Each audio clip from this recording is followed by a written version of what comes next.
Avui, en aquest espai de salut, us parlarem de la prevenció dels càncers ginecològics. Avui en dia, en medicina, sabem que la millor manera d'enfrontar-nos a les malalties és evitar-les o bé diagnosticar-les el màxim aviat possible. Tota aquella inversió que realitzem inicialment la recuperem després, la compensem amb l'estalvi d'aquelles proves i aquells tractaments que s'haurien de fer si s'hagués desenvolupat la malaltia. En aquest camp, els ginecòlegs hem estat pioners. Ja fa més de 60 anys que es va introduir la citologia cervicovaginal com una forma de diagnosticar les lesions precursores del càncer de coll uterí.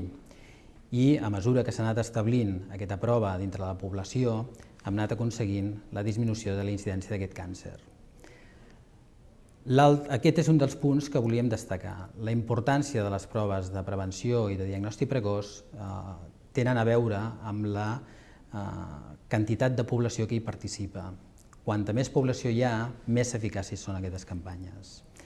L'altre punt en què s'ha produït una millora en quant a la prevenció d'aquesta malaltia és amb el coneixement de la seva causa.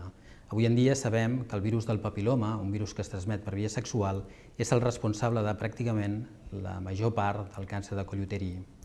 Com a infecció les podem tractar amb vacunes i aquest ha sigut l'altre abans. Avui en dia s'ha incorporat dintre del calendari de vacunació de les nenes la vacuna del virus del papil·loma.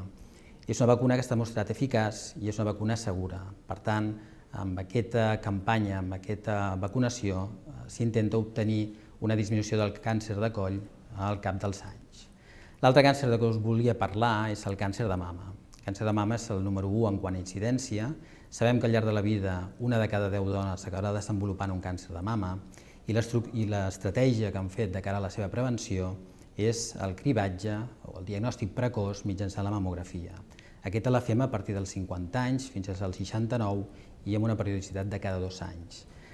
Amb això aconseguim fer un diagnòstic amb les etapes primeres de la malaltia, a les quals us podem oferir un millor tractament, menys agressiu i amb major percentatges de curació. Per tant, us animem a que quan rebeu la convocatòria hi participeu. Avui en dia estem en uns percentatges que ronden entre el 60 i el 85%. L'objectiu seria poder-los augmentar.